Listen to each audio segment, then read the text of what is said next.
అందరికీ నమస్తే అండి. మా నమ్మకం నువ్వే జగన్, ఇది గత 2 ఏళ్ల నుంచి మనకు బాగా వినిపిస్తున్న మాట మాత్రమే కాదు, కనిపిస్తున్న బోర్డు కూడా. ఒక మారుమూల గ్రామం నుంచి ఒక పెద్ద సిటీ వరకు కూడా, ఒక పాన్ షాప్ అవని, వైన్ షాప్ అవని, బట్టల షాప్ అవని, ఏ షాపుని వదిలిపెట్టాల, ఏ దుకాణాన్ని వదిలిపెట్టాల, అవకాశం ఉన్న ప్రతి చోట కూడా మా నమ్మకం నువ్వే జగన్ అనే బోర్డులు ఏర్పాటు చేశారు కదా, చూసాం కదా మనందరం కూడా. సో ఆ బోర్డులు ఏ విధంగా ఏర్పాటు చేశారు, ఎంత ఖర్చు పెట్టారు, దానికి డబ్బులు ప్రభుత్వం ఇచ్చిందా, పార్టీ ఇచ్చిందా, ఇదంతా కూడా కీలకమే. సో ఇప్పుడు మనకు వచ్చిన సమాచారం ఏంటంటే, ఒక గుంటూరులోనే ఆ మా నమ్మకం నువ్వే జగన్ అనే బోర్డులు ఏర్పాటు చేయడానికి 15 కోట్లు ఖర్చు పెట్టారంట. అది ఒక విషయం బయటకు వచ్చింది. ఒక గుంటూరు నగరంలో కార్పొరేషన్ ద్వారా 15 కోట్లు ఖర్చు పెట్టి ఆ మున్సిపాలిటీ పరిధిలో, ఆ కార్పొరేషన్ పరిధిలో బోర్డులు ఏర్పాటు చేశారంట.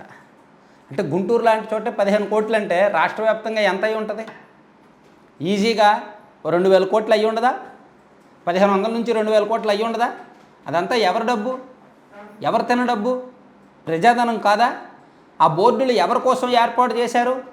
ఎవరు, ఏ పార్టీ సింబల్తో, ఏ పార్టీ రంగులతో ఏర్పాటు చేశారు? సో ప్రజాధనాన్ని మంచినీళ్ళ ప్రాయంగా దుర్వినియోగం చేశారనడానికి ఇవి ప్రూఫ్లు కాదా? ఎంత దుర్మార్గ పరిపాలన అండి. ఊర్లో ఉన్న ప్రభుత్వ కార్యాలయాలకు వైసీపీ రంగులు వేశారు. అవి వేయొద్దు అని చెప్పి కోర్టు చెప్పినా వినిపించుకోలేదు. సుప్రీంకోర్టు వరకు వెళ్ళారు. సుప్రీంకోర్టు వద్దు, రంగులు మార్చండి అని చెప్తే అప్పుడు రంగులు మార్చారు. ప్రభుత్వ కార్యాలయాలకు వైసీపీ రంగులు వేయడానికి ఒక ఖర్చు, మళ్ళీ ఆ రంగులు మార్చి వేరే రంగులు వేయడానికి ఇంకో ఖర్చు, 2 ఖర్చులు అయ్యాయి కదా. అక్కడికే దాదాపుగా 3000 కోట్లు. ఇప్పుడు అంటే కేవలం పార్టీ రంగులు ఊరూరా రుద్దేయాలి, ఇంటింటికి రుద్దేయాలి. ఇంకా అవకాశం ఇవ్వలేదు కానీ మొహాలకు కూడా రుద్దేసేవాళ్ళు. మళ్ళీ ఆ ప్రభుత్వం అధికారంలోకి వచ్చింటే మొహాలకు కూడా వైసీపీ రంగులు వేసేవాళ్ళేమో. మొహాలకు మొత్తానికి వైసీపీ రంగులు వేసేసి ఇక్కడ బొట్టు దగ్గర ఫ్యాన్ సింబల్ వేసేవాళ్ళేమో. అవకాశం రాలేదు, మళ్ళీ గెలిస్తే అదే చేసేవాళ్ళేమో. సో మా నమ్మకం నువ్వే జగను మనకు బాగా కనిపించాయి. విపరీతంగా ప్రతి ఊర్లో కూడా మనకి ఎల్ఈడి బోర్డులు కనిపించాయి.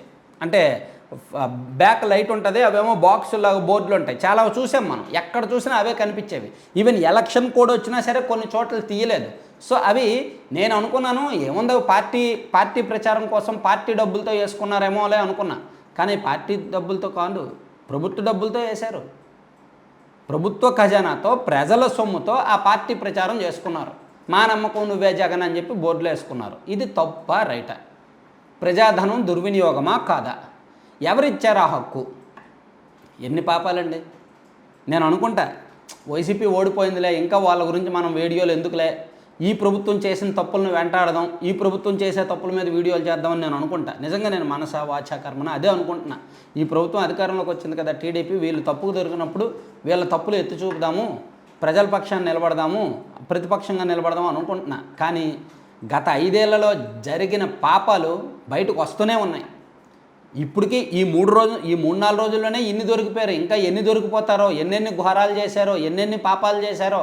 ఆ పాపాలన్నీ బయటకు వస్తే మామూలుగా ఉండట్లా. ఊర్లో పార్టీ ప్రచారం కోసం, షాపుల మీద బోర్డులు పెట్టడం కోసం ప్రజల డబ్బు వాడుకునే హక్కు ఎవడిచ్చాడండి?